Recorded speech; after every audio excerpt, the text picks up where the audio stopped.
Well, here we are. Third 3D update video in a row within a month. So first off, breaking news, 3D TV is coming back, supposedly. It's not from a major manufacturer. This is from a manufacturer that has already made 3D TVs in recent years. The same maker of the Proma tablet. This Chinese website sells glasses-free tablets and has been selling in recent years glasses-free 3D TVs.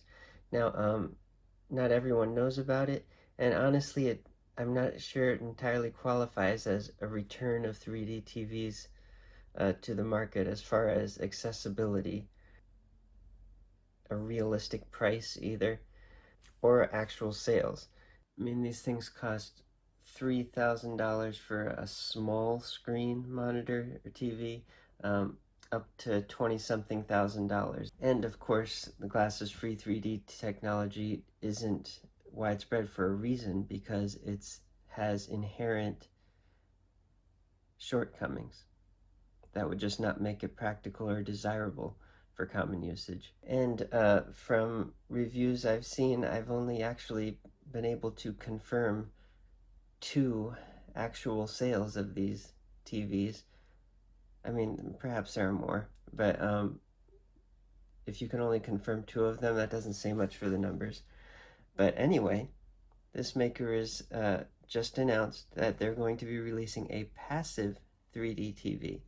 Now that's not only potentially much cheaper, but also goes back to a tried and true technology that is higher quality and works.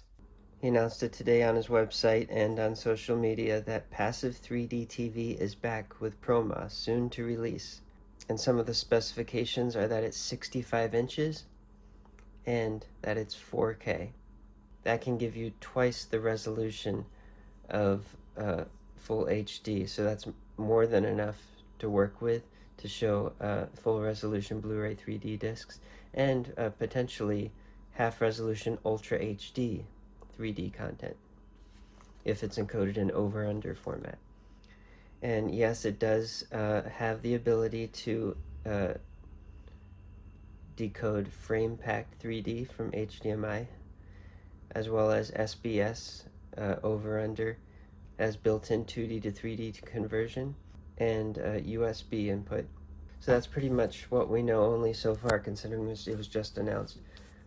But if this is priced reasonably and in line with other TVs, even higher-end TVs, then unlike his glasses-free displays, this could actually be a winner for him, because more people would want this.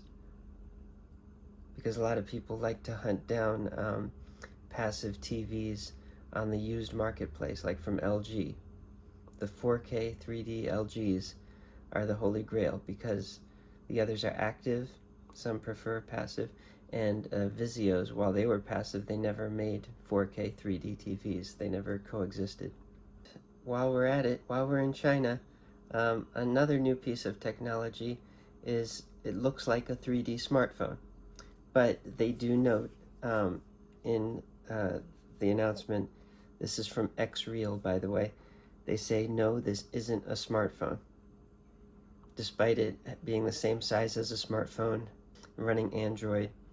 It's called the Xreal Beam Pro, and it has, as you can see there, a built-in true 3D camera.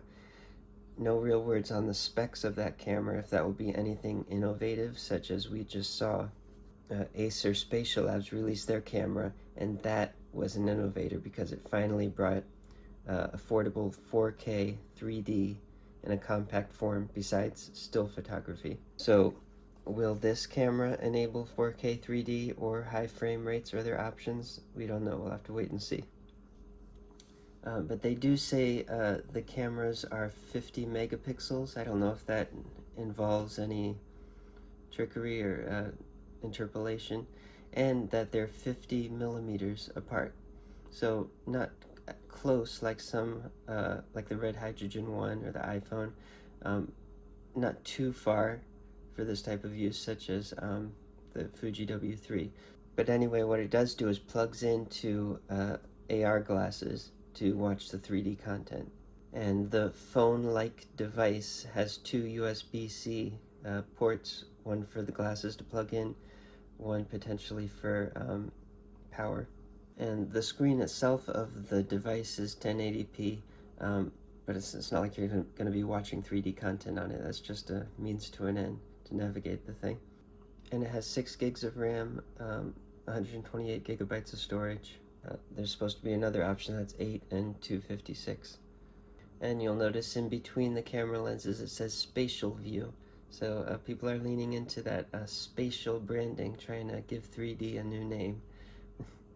And you might be thinking, why not just make it as a phone if they're going to go this far? And well, they are. They're selling this version in China right now, but the one that's coming in August supposedly will have 5G capability added.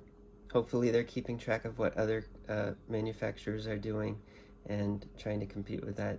And hopefully, like Acer, they don't assume it's okay to have lower quality pictures and video just because it's destined for their brand of AR glasses, but something that's more future-proof and more viewable even on larger, better 3D screens. So that's it for now. Who knows what other 3D news we'll get at this rate. See you next time.